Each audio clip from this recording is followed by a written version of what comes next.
Assalamualaikum warahmatullahi wabarakatuh. Waalaikumsalam. Sahabat Jogja Network, apa kabar? Semoga Anda tetap sehat dan tetap waras. Dan bersama kita sudah hadir tokoh kita, Bang Tarman. Apa kabar, Bang? Sama, sehat dan waras. Dan waras. Itu yang penting. Karena Iya. banyak orang sehat tapi nggak waras. Ya. Karena kewarasan itu menjadi barang Mewah. mewah. Barang mewah. Ya. Termasuk ketika kita bicara kewarasan barang mewah. Beberapa waktu yang lalu KPK mengusulkan agar hakim itu gajinya dinaikkan. Ya. Dan menurut KPK dengan gaji hakim yang naik, maka itu dianggap bisa mencegah hakim melakukan korupsi. Beberapa hari yang lalu, Abang di TV nasional membantah itu. Bagaimana, Bang? Iya. Gaji seringkali dipersepsi oleh publik sebagai penerimaan utuh dari seorang hakim. Gaji itu sebetulnya satu nomenklatur sendiri. Beda dengan take home pay. Jadi kalau gaji hakim naik itu nggak signifikan sebetulnya. Jadi kalau gajinya 7 juta per bulan, atau gaji pokoknya misalnya 7 juta per bulan, naik 50%. Itu kan sebetulnya cuma naik 3,5 juta. Dapat dia 10,5 juta. Itu nggak signifikan. Nah, yang akan signifikan itu kalau take home pay-nya naik. Itu satu. Yang kedua, gaji atau take home pay hakim itu di seluruh dunia itu tidak pernah dikaitkan dengan jaminan orang hakim itu akan bersih. Tidak selalu dikaitkan dan tidak langsung dikaitkan dengan jaminan hakim akan menyelenggarakan kekuasaan kehakimannya dengan fair. Ya. Background utama dari menaikkan take home pay hakim atau gaji hakim itu adalah untuk menjaga independensi hakim. Dan yang kedua itu dipahami sebagai kewajiban negara menghargai, menghormati profesi. Karena itu di negara-negara yang sudah maju, profesi apapun itu mendapatkan penghargaan, penghormatan yang tinggi. Guru, dosen, ya, termasuk hakim, jaksa, arsitek. Semua jasa itu mendapatkan perhatian, penghormatan dari negara. Jadi itu kewajiban negara. Itu tanggung jawab negara kepada hakim yang sedang kita bicarakan ini. Tetapi sekali lagi, berlebihan mengharapkan hakim ya berhenti melakukan korupsi hanya dengan mengandalkan take home pay-nya dinaikkan. Sudah terbukti di Mahkamah Agung itu, Soleh, rata-rata ya, tidak selalu, mereka bisa menghasilkan uang atau memulangkan uang 300 sampai 500 juta per bulan. Ya. Selain gaji pokok yang mereka terima dan tunjangan-tunjangan lainnya, Hakim Agung itu juga mendapatkan bayaran 1 juta dari satu perkara. Jadi kalau dia bisa selesaikan perkara 1 bulan itu minimal 30, dia akan mendapatkan tambahan 30 juta dari satu perkara. Dari tunjangan perkara. Saya tidak tahu apakah ada item-item lain. Karena beberapa Hakim Agung yang sempat saya tanyakan itu, mereka bisa mendapatkan uang 300 sampai 500 juta per bulan. Pun juga Hakim Mahkamah Konstitusi. Karena mereka mendapatkan tunjangan penanganan perkara. Kalau ada gugatan pilkada, ada sengketa pemilu, ada gugatan undang-undang, setiap perkara mendapat tunjangan. Kurang lebih sama. Nah, jadi sekali lagi dengan gaji sebesar itu, masih ada Hakim Agung yang nyeleweng. Masih ada hakim tinggi yang khianat. Dan pengadilan negeri kita tahu hakim-hakimnya beberapa bulan yang lalu pada ditangkap oleh kejaksaan. Nah, jadi itu salah satu elemen Satu, penghormatan negara. Yang kedua, itu salah satu elemen, salah satu subsistem dalam sistem membenahi kekuasaan kehakiman. Artinya, kalau orang kayak saya udah miskin kayak begini, tidak mungkin saya korupsi. Apalagi saya bukan pejabat negara. Tapi korupsi itu mungkin dilakukan oleh orang satu yang memegang jabatan gitu ya Bang. Ya. Dan kemudian kedua memang sudah mengenal uang banyak. Kalau orang miskin kayak saya kan nggak pernah mengenal uang banyak nih. Artinya bahwa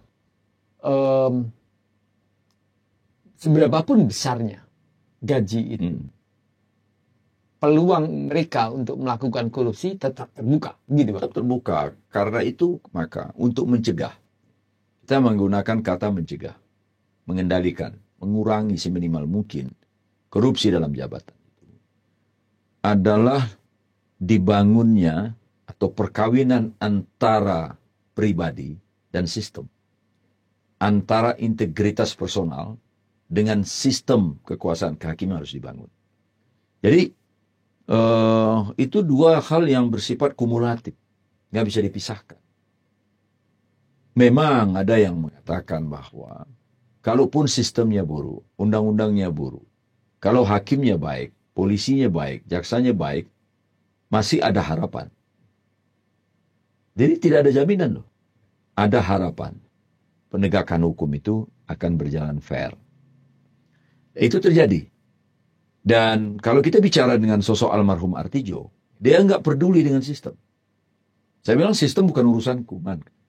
Sistem itu urusan negara. Jadi saya bekerja, mau dalam sistem apapun, saya nggak bisa korup. Nah, orang seperti itu kan tidak banyak. Dan Artijo membangun dirinya seperti itu, atau orang lain seperti dia membangun dirinya itu. Itu bukan seperti membalik sebelah tangan atau dalam satu malam. Saya sering bilang, sekolahan itu integritas itu nggak ada sekolahannya. Integritas itu tidak bisa didapatkan dengan cara-cara yang bersifat stimulasi dari luar, termasuk memberikan reward yang besar padanya. Enggak, itu dua hal yang terpisah. Dua hal yang terpisah.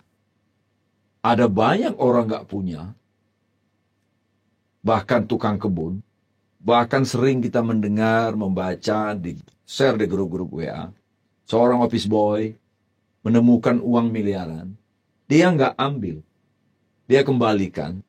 Ketika ditanya, kenapa yang nggak ambil Anda? Bukan hakku. Saya nggak mau mengambil yang bukan hakku.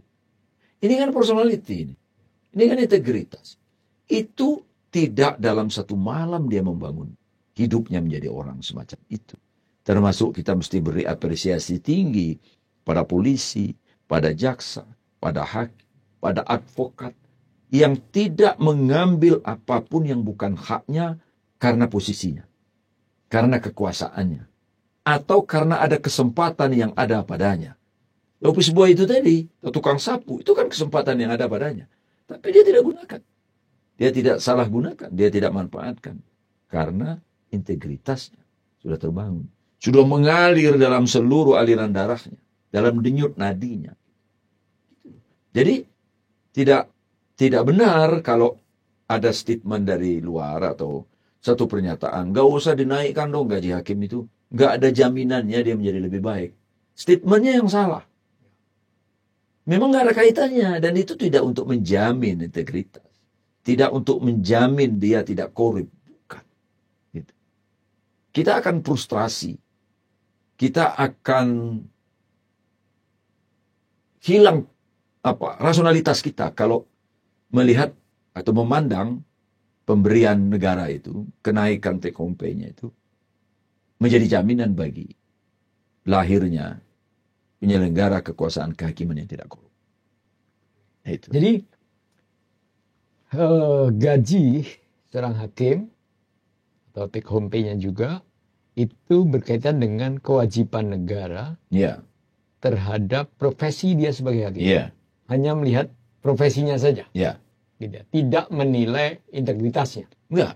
Tidak menilai independensinya. Persis. Itu kewajiban negara. Jadi di Amerika Serikat itu bahkan masuk dalam konstitusi. Saya kasih bayangan ya. hakim tinggi di Victoria, negara bagian salah satu negara bagian di Australia. Hakimnya itu hakim tinggi ya. Dia mendapatkan 4,5 miliar per tahun. Jadi kalau itu dibagi 12, sekitar 375 juta per bulan. Waktu saya ke Victoria, saya tanya, ini apa dasarnya? Inilah cara kita untuk menjaga independensi hakim. Menjaga independensi. Terus saya tanya, apa ada hakim yang akhirnya walaupun sudah dapat segini, melakukan tindakan yang melanggar independensinya? Ada. Ada. Tetapi itu beberapa waktu yang lalu. Dan itu beberapa waktu yang lalu. Jarang sekali itu terjadi. Tapi kalau ditanya ada? Ada. Artinya apa? Potensi manusia untuk keluar jalur apapun, sekalipun dia sudah dijamin, tetap saja ada. Karena ini manusia. Ada masa di mana suatu waktu dia mengalami satu situasi yang membuat dia akhirnya kehilangan rasionalitasnya, kesadarannya tentang posisinya, tentang penghargaan negara. Jadi dia melakukan tindakan-tindakan menerima suap atau melakukan negosiasi pada putusannya. Di TV nasional, saya mencatat juga abang mengatakan dengan gaji yang tinggi itu hakim juga tidak perlu ngantor setiap hari seperti PNS. Dia diharapkan mampu bisa punya waktu untuk membaca, hadir seminar dan sebagainya. Nah, apakah dengan gaji tinggi yang tadi abang harapkan itu memberi kesempatan hakim untuk membaca, untuk melakukan seminar atau penelitian atau apapun yang lain, mampu menstimulus integritas? Ya, pembicaraan saya itu adalah hakim itu harusnya pejabat negara, bukan aparatur sipil negara yang dulu dikenal dengan pegawai negeri sipil. Itu konsep yang salah. Karena hakim itu state aparatus. Harusnya. Kalau dia PNS atau ASN, berarti dia government aparatus. Dia aparatur pemerintah. Nah, sekarang statusnya itu tidak jelas. Ya, mendua antara ASN di satu sisi, tapi diperlakukan sebagai pejabat negara. Jadi di dalam undang-undang disebut sebagai pejabat negara, tapi perlakuan negara itu PNS. Itu maksud saya. Apa bentuk perlakuan negara mereka ini sebagai pegawai negeri sipil atau aparatur sipil negara? Wajib hadir tiap hari. Fingerprint datang, fingerprint pulang. Ada DP3. DP3 itu penilaian kinerja. Baik buruknya kinerjanya akan menentukan dia dipromosikan atau tidak. Ini bukan isi kepalanya. Ya. Bukan integritasnya. Rajin dia masuk. Tepat waktu pulangnya. Taat pada pimpinan. Nggak kurang ajar sama pimpinan. Gitu ya. Cium tangannya rajin. Kira-kira begitu kan. Itu nanti pimpinannya kasih. Oh, ini DP3-nya bagus. Ada independensi dong. Itu dia yang saya mau bilang. Harusnya dia menjadi state aparatus. Ini yang saya mau sebut salah satu elemen. Di luar tadi take home pay atau gaji. Elemen apa ini? Elemen berikutnya adalah dia harus menjadi state aparatus. Aparatur negara. Kalau dia aparatur negara, pejabat negara, maka dia ada hak-hak yang lain. Di luar take home pay. Dia hak mendapatkan pengamanan. Dia berhak mendapatkan asuransi kesehatan plus istri dan 2 anaknya. Atau 3 anaknya. Yang PIP. PPIP malah. PIP. Perumahan. Tunjangan ini, tunjangan itu, tunjangan ini, tunjangan itu. Sebagaimana didapatkan oleh hakim-hakim yang tadi saya sebut di Victoria itu. Mereka mendapatkan tunjangan beli buku. Tunjangan langganan jurnal. Tunjangan langganan internet. Boleh mengikuti konferensi nasional maupun internasional. Sepenuhnya biaya negara. Nah, di negara-negara itu hakim nggak masuk tiap hari. Dia hanya datang kalau sidang. Apa pekerjaannya di luar sidang? Itu tadi. Baca buku, menulis buku, baca jurnal, mengikuti perkembangan kasus-kasus, ikut konferensi nasional internasional. Itu yang dikerjakan oleh hakim. Karena itulah maka Kalau kita mendengarkan hakim di negara-negara maju itu bicara, itu seperti seorang guru besar yang benar-benar mendalami ilmunya. Bukan guru besar dapat ijazah di Jalan Pramuka loh. Ya. Nah, itu kan nggak bisa dipertanggungjawabkan tuh. Iya. Ini guru besar. Saya terperangah mendengarkan hakim agung, hakim tinggi di negara-negara itu menjelaskan tentang hukum di negaranya. Efisien, efektif, daging semua. Dan waktu dia batasi. Dia bilang saya akan bicara 15 menit. 15 menit. Nah, kenapa dia bisa begitu? Karena independensinya dijamin. Bahkan ketika saya tanya, berapa you take home pay, dia nggak mau jawab. Dia bilang, saya nggak mau jawab pertanyaan itu. Karena itu tidak lazim ditanyakan. Itu tanggung jawab negara. You tanya sama negara. Bilang gitu. Jangan tanya saya.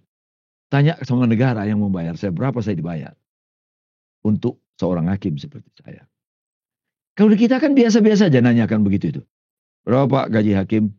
Dan seterusnya, dan seterusnya. Harusnya hakim-hakim kita itu tidak turun ke jalan. Tidak ngancam mau mogok. Bukan saya mengecam mereka ya. Tapi maksud saya, negara yang harus tahu diri. Tahu kewajibannya. Ini enggak, ini menjerit-jerit saja minta agar hakim menjaga independensinya. Jangan korup. Yuk tanggung jawabmu apa? Luar biasa Gitu. ya Bang. Iya. Jadi kasih tahu tambahannya. Kita dengan Malaysia aja kalah. Dengan Singapura apalagi. Dengan India kita kalah. India itu salah satu negara yang begitu punya perhatian pada hakim. Karena itu jarang sekali kita mendengar hakim India itu korup. Padahal negaranya negara terbesar nomor 2 di dunia. Kalau kita lihat datang ke India sana itu rasa-rasanya negara itu miskin semua. Jangan you lihat film Bollywood. Kalau film Bollywood kan kelihatannya nggak ada yang miskin di situ. Iya. Pergilah ke sana, ke Kalkuta, ke New Delhi itu, pinggir-pinggir. Waduh. Tapi mereka punya perhatian besar pada profesi hakim. Jadi kembali ya, mereka harusnya menjadi pejabat negara, bukan pegawai negeri sipil. Nah, waktu saya masih di Komisi Yudisial, kita menggagas RUU jabatan hakim. Kita perjuangkan dari nol sampai kita rumuskan konsepnya, draft akademiknya, pasal-pasalnya kita kasih ke Komisi 3. Komisi 3 serius menjadi prioritas Komisi 3 waktu itu. Selesai saya 2015, ganti pemerintahan, wassalam itu RUU itu. Kalau secara teoretik negara hukum itu bisa dilihat dari semua diatur oleh hukum. Tidak ada disebut mana negara menghargai, negara memperhatikan aparat penegak hukum. Secara implisit nggak disebut. Iya. Tapi yang disebut dengan negara Indonesia dan negara hukum, maka pemerintah negara mestinya bisa mengkalkulasi. Sebab di mana-mana di dunia ini yang bernegara hukum dengan benar ya, itu memperhatikan aspek ini. Apa sistem hukum yang harus dibangun, subsistem yang harus dipenuhi apa? Itu sadar sekali. Ya, Karena itu mengalokasikan budget cukup besar.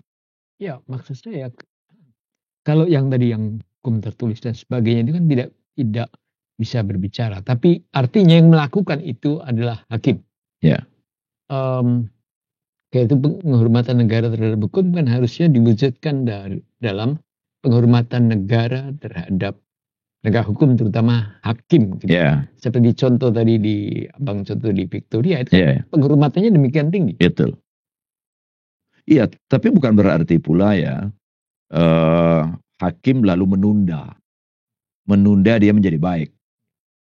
Saya setuju statement sejumlah pihak bahwa hakim itu adalah panggilan jiwa. Saya lebih menyebutnya sebagai hakim itu adalah profesi yang harus dicintai. Nah, karena itu hakim-hakim di luar sana jangan menunda negara bertanggung jawab atas kekuasaan mereka memberikan kesejahteraan. Anda punya kewajiban.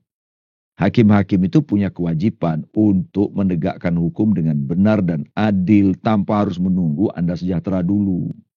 Disinilah integritas itu kan nggak sekali jadi, Soleh. Integritas itu perjuangan sepanjang hidup.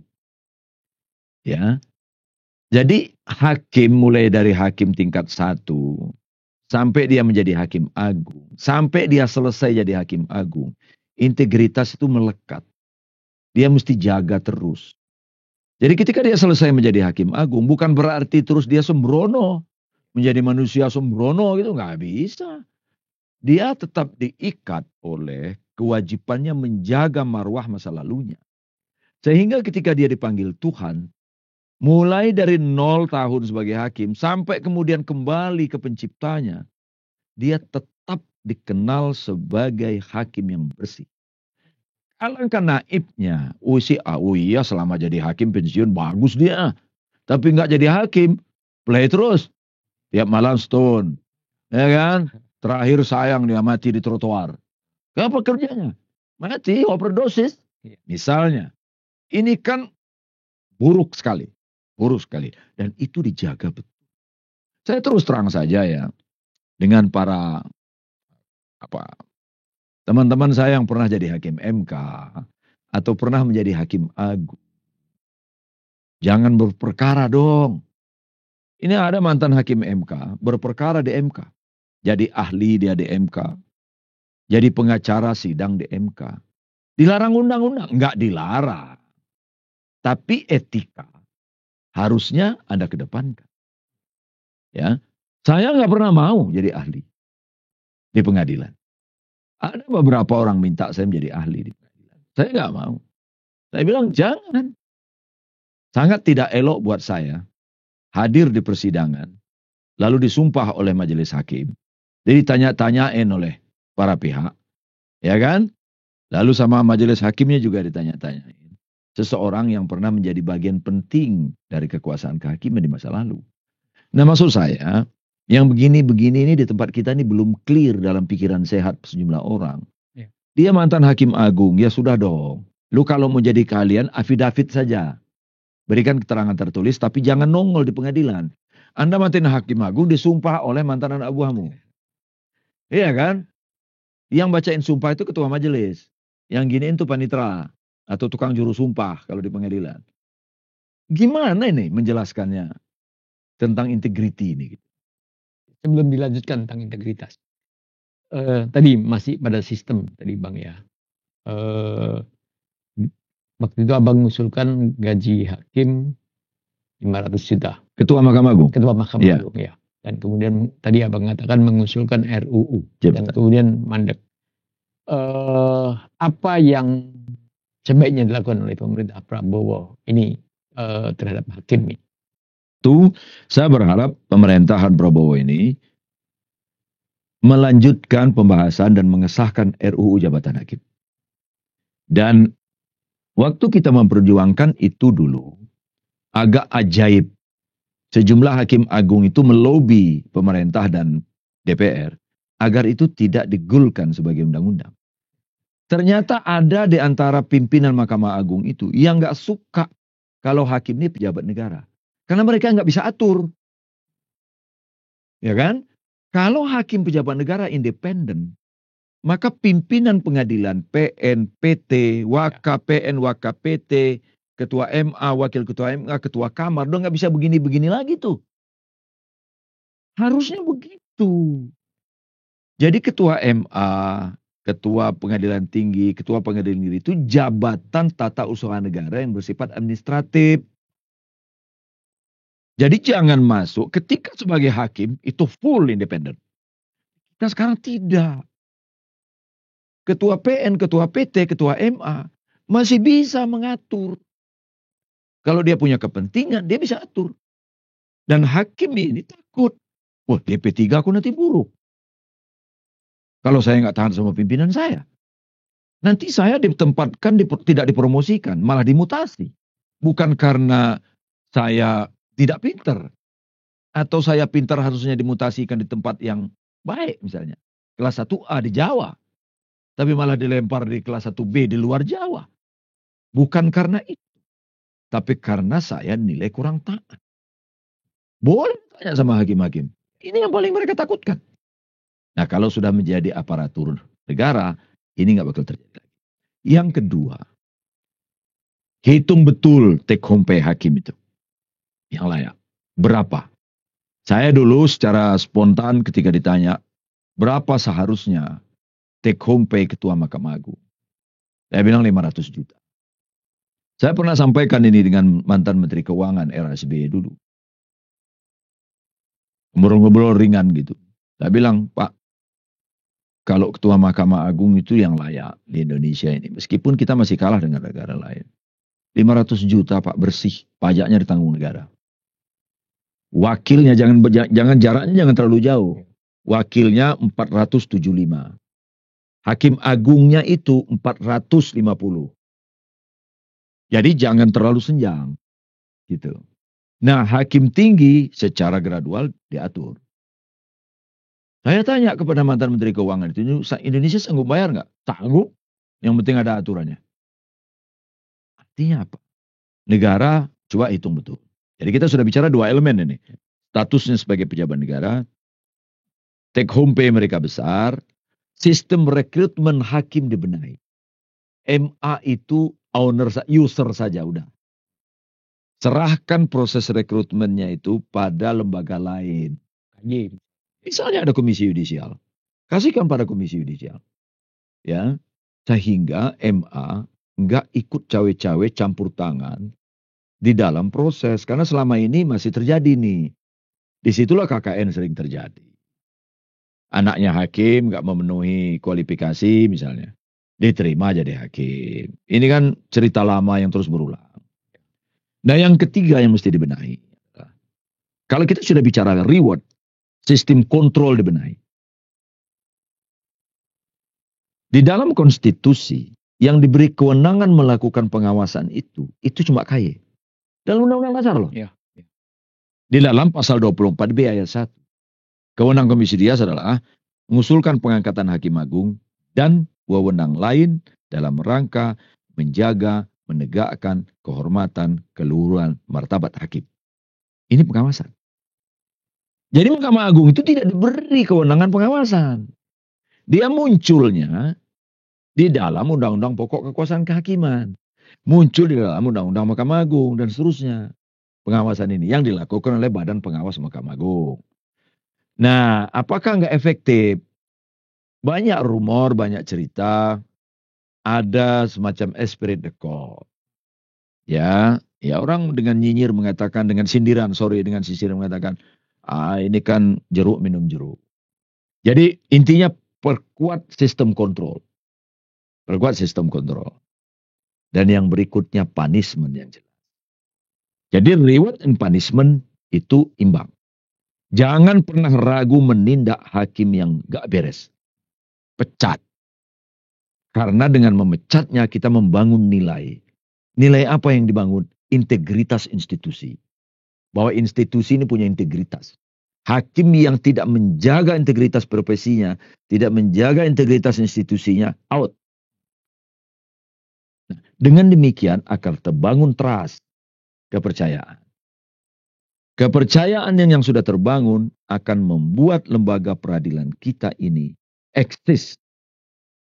Eksis secara konstitusional, eksis secara moral. Nah, kalau ini sudah terbangun, itu artinya 45% fondasi negara ini sudah benar. Karena UNDP itu pernah melakukan penilaian, riset dari berbagai negara. Kalau hukumnya dirusak, 45% negara itu sudah rusak. Jadi kalau ini diberesi, Bapak Prabowo, kalau ada beresi ini bangunan hukum kita, Anda telah meletakkan 45% fondasi bernegara kita benar. Baru benahi demokrasi, benahi ekonomi, benahi kehidupan sosial dan seterusnya. Tapi fondasi utamanya itu adalah hukum. Itu musuh para kartel. Nah, Bang, oke, saya beralih ke integritas. Saya mulai dari pertanyaan yang sangat sederhana. Ketika Abang di KY, mungkin ada penelitian atau ada data. Mereka yang ingin menjadi hakim, itu karena memang sebagai sikap hidup dia, sebagai cita-cita dia, atau mencari kerja. Umumnya itu cari kerja. Cari kerja. Cuma di sini nggak diterima di sini, nggak diterima di sini. Ini ada pendaftaran hakim ikut. Ada yang dari panitera, PNS artinya. Ada kesempatan jadi hakim. Saya boleh katakan sebagian besar mereka itu adalah cari kerja. Artinya, Bukan karena panggilan jiwa. Kalau saya katakan sebagian besar, tentu ada. Karena saya ketemu. Tapi kan minim banget jumlahnya, kecil gitu. dari situ saja soal integritas ini apa ya memang diragukan. Iya. Apa yang harus dilakukan? Nah, pertanyaan yang bagus. Saya kemukakan tadi bahwa integritas itu artinya integral. Pribadi yang utuh. Membangun pribadi yang utuh itu nggak bisa instan. Karena itu maka kontribusi pendidikan itu di depan. Ada di depan. Karakter building itu dibangun mulai dari keluarga. Masuk ke lingkungan sekolah. Ini penting betul dibangun. Mulai dari KB, TK, SD, SMP, SMA, dan perguruan tinggi. Nah sekarang kita bicara perguruan tinggi hukum. Perguruan tinggi hukum itu menternak calon sarjana hukum. Menternak saja. Ya. Jadi alumni sarjana hukum di Indonesia ini dari universitas apa saja, fakultas sama aja. Sama aja. Bahwa mereka mengejar indeks prestasi, lulus cepat, lalu dapat gelar sarjana hukum. Untuk apa SH ini? Terserah apa yang buka. Apa yang buka. Mau jadi nekuni profesi hukum? Ada. Bisa jadi advokat, bisa jadi hakim, bisa jadi jaksa, bisa jadi notaris. Ada 4. Bagian jadi polisi misalnya. Itu aja. Apakah mereka ingin menjadi jaksa, menjadi advokat, menjadi hakim itu sebagai panggilan jiwa, lalu ditekuni itu? Ada saja. Ada saja itu yang begitu itu. Saya bisa simpulkan ya, sekalipun belum ada risetnya, bahwa mereka yang jadi advokat, jadi notaris, jadi hakim dan seterusnya itu bersih sepanjang karirnya. Tidak pernah ada catatan buruk. Itu artinya dia punya integritas. Dan integritas yang dia bangun, kalau saya pelajari dari 1-2 orang yang saya kenal, memang bukan instan. Dia dari keluarga yang benar. Dia dididik di lingkungan yang begitu baik. Ya. Pendidikannya biasa saja lah. SD saya kampung, SMP kampung. Masuk di universitas ya dia aktif organisasi. Tetapi perjalanan hidupnya itu membentuk dia. Membentuk dia. Nah orang seperti ini yang sering sebagai good man ini, akan terpelihara kalau berada dalam good system. Jadi orang baik berada dalam sistem yang baik. Ini sempurna. Betulnya. Ada nggak sistem bagaimana rekrutmen hakim itu yang abang tadi sudah juga sampaikan diperbaiki? Ya. Rekrutmen hakim pengadilan tingkat 1 ya negeri. Iya. Itu 1 harus ada kerjasama dengan perguruan tinggi fakultas hukum untuk menseleksi calon-calon yang memiliki kualifikasi akademik dan kualifikasi personal yang baik. Walaupun seharusnya sebelumnya fakultas hukum itu memang mengelis ya, menyebar melis siapa yang calon hakim, siapa yang berminat jadi hakim, siapa yang berminat menjadi jaksa, siapa yang berminat menjadi notaris, siapa yang berminat jadi pengacara. Langsung dikelompokkan, di-brief sendiri, di-train sendiri, ditekankan betul. Lalu diterima, ikut seleksi. Mereka direkomendasi oleh fakultas, ikut seleksi. Seleksinya fair, terbuka. Lalu digembleng selama 2 tahun tertentu untuk menjadi hakim. Ya kan? Untuk menjadi hakim. Kalau enggak berhasil mencapai derajat tertentu, out. Gitu. Jadi tidak otomatis jadi hakim nih. Lalu ditempatkanlah jadi hakim. Begitu dia jadi hakim, dia berada dalam sistem yang baik. Saya pejabat negara, reward saya segini, yang saya terima itu sebegini, ya kan? Punishmentnya begini. Ini sudah merupakan sistem yang bisa membuat orang ada harapan.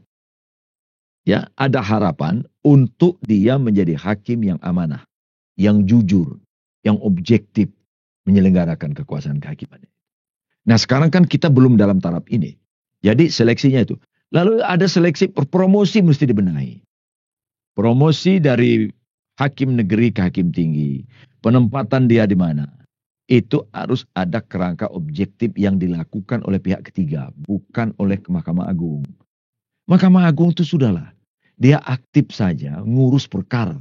Kerja Mahkamah Agung itu sidang saja. Gak usah ikut nilai-nilai koleganya. Koleganya itu biar dinilai oleh lembaga independen. Komisi yudisial lah dimaksimalkan. Jangan dikebiri ini lembaga. Udah kewenangannya dikit, dikebiri lagi. Kan tambah nggak berdaya. Biar mereka yang memproses, melakukan proses promosi mutasi. Juga pelaksanaan penerimaan hakim agung. Serahkanlah sama KY seperti. Gak usah cawe-cawe Mahkamah Agung.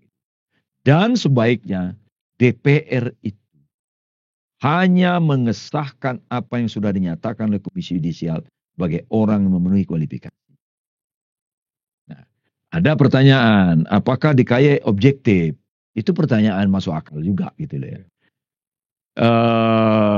Karena kan jangan sampai juga KY-nya nggak benar gitu. Nah tinggal nanti seleksi calon hakim, calon anggota Komisi Yudisialnya juga ketat. Ini sistem juga. KY itu menjadi subsistem dari sistem kekuasaan kehakiman. Karena itu Komisi Yudisial juga tidak boleh dibiarkan lepas oleh negara, oleh pengamat, oleh kita-kita ini. Dikawal juga agar merekrut anggota Komisi Yudisial yang kredibel, yang integritasnya juga ada nggak diragukan. Saya setuju mantan hakim agung nggak punya celah. Jadi hakim, jadi anggota KY itu bagus. Idealnya. Iya, ideal tuh. Mantan hakim agung, mantan lawyer. Ini sudah nggak jadi lawyer lagi. Ya kan? Dosen yang kredibilitasnya tinggi. Tokoh masyarakat yang kredibilitasnya sudah teruji. Masuk jadi anggota KY. Sip. Sebagaimana anggota Komnas HAM zaman Pak Harto. Di situ ada Nurholis Majid. Di situ ada Cacipto Raharjo. Orang-orang yang kredibilitasnya hebat-hebat. Di zaman Orde Baru, di saat situasi semacam itu, mereka masih bisa mengeluarkan rekomendasi macam-macam. Itu kan karena integritinya. Nah jadi, kita tentu tidak ingin lagi berhentilah kita mengandalkan orang baik ini. Sistemnya juga harus baik. Karena kita ingin paripurna. Jaminan pada sistem kekuasaan kehakiman yang fair itu harus dibangun dengan membenahi subsistem yang tadi kita bicarakan. Yang abang katakan itu ideal sih. Ya. Kalau apa yang abang katakan itu bisa diwujudkan itu kita bisa nyaman hidup. Ya. Tapi untuk mencapai itu, nggak jauhnya kalau kita nggak bisa bertahap. Ya. Nggak bisa sekaligus memang, saya sadar. Sekarang take home pay-nya, ini negara punya kewenangan penuh. Nggak perlu repot-repot naik ke take home pay itu. Tinggal keluar Kepres, keluar PP, sekian hakim agung. Ikuti dengan, ada reward kan ini, punishment-nya dibenahi. Yaitu menjadikan Komisi Yudisial sebagai satu-satunya lembaga yang bisa melakukan kontrol dan menjatuhkan sanksi. Mudah revisi undang-undang. Ini sekarang malah kewenangan KY banyak dipotong. Itu dia. Nah tinggal memang political will pemerintah mau nggak dengan kekuasaan kehakiman yang tangguh tuh mau nggak? Karena kan ada juga yang menyenangi ketidakberesan ini. Kalau bagaimana kita pernah diskusikan, ketidakberesan itu menghasilkan uang-uang gelap. Nah, apa mau kelompok-kelompok ini tidak melobi kekuasaan untuk tetap untuk tidak membiarkan kekuasaan kehakiman kita dalam kegelapan. Hakim itu independen dan tiap hakim termasuk hakim konstitusi itu punya integritas. Kita tidak akan terjadi kecelakaan politik. Oh iya, benar. Selundupan undang-undang dan sebagainya. Iya. Nggak ada wakil presiden seperti itu. Lihatlah ya, kekuasaan kehakiman Mahkamah Agung cedera, kekuasaan kehakiman Mahkamah Konstitusi cedera, dampaknya dalam kehidupan politik kita ini besar sekali. Yang sekarang menjadi biang kekisruhan. Itu loh. Negara mau sadar nggak? Pak Prabowo mau menyadari nggak? Menteri Hukum mau menyadari nggak? Iya. Ini harus dibangun. Gitu, dari dasar. Termasuk rektor. Memahami. Semua rektor di seluruh Indonesia, dekan-dekan fakultas hukum di seluruh Indonesia ya. Bahwa ini masalah kita serius. Meskipun saya sering ketemu dosen-dosen di kampus, beberapa kampus. Kalau saya ajak ngobrol juga jauh banget gitu Bang ya. Ya, ini kan punya atensi perhatian dekat pada persoalan bangsa ini memang butuh energi. Ya kan? Nah, anak-anak umumnya kan orang-orang sekarang ini justru mau menjauhkan dirinya dari problem bangsa. Sangat menyesakkan dada memang. Harusnya mereka ya in charge ya. Masuk dan menjadi bagian penuh dari persoalan bangsa dan negara. Sahabat Jogja Network, kita sudah ngobrol mendalam dengan Bang Parman. Satu obrolan yang menurut saya perlu direnungkan oleh semua pihak, oleh pemerintah, oleh Kementerian Hukum, oleh jajaran di Mahkamah Agung, juga oleh Presiden, juga oleh para rektor dan para dekan. Karena apa? Yang dikatakan Bang Parman tadi, itu sesuatu yang mendesak, harus dimulai sekarang. Meskipun hasilnya mungkin 10-20 tahun yang akan datang. Tapi kalau tidak kita mulai sekarang, negeri ini akan semakin hancur. Buktinya 10 tahun belakangan, ketika hukum dinistakan begitu, realitas politik Indonesia sekarang seperti ini. Mungkin gitu dulu ya. Kita sahabat Jogja Network, kita akan akhiri obrolan ini dan kita akan bersambung lagi. Kalau ada yang ingin berkomentar, tanyakan tentang apa yang disampaikan Bang Parman, bisa ditulis di komentar, nanti kita diskusikan lagi di waktu yang akan datang. Terima kasih Bang. Terima kasih. Ya. Baik, terima kasih. Assalamualaikum warahmatullahi wabarakatuh.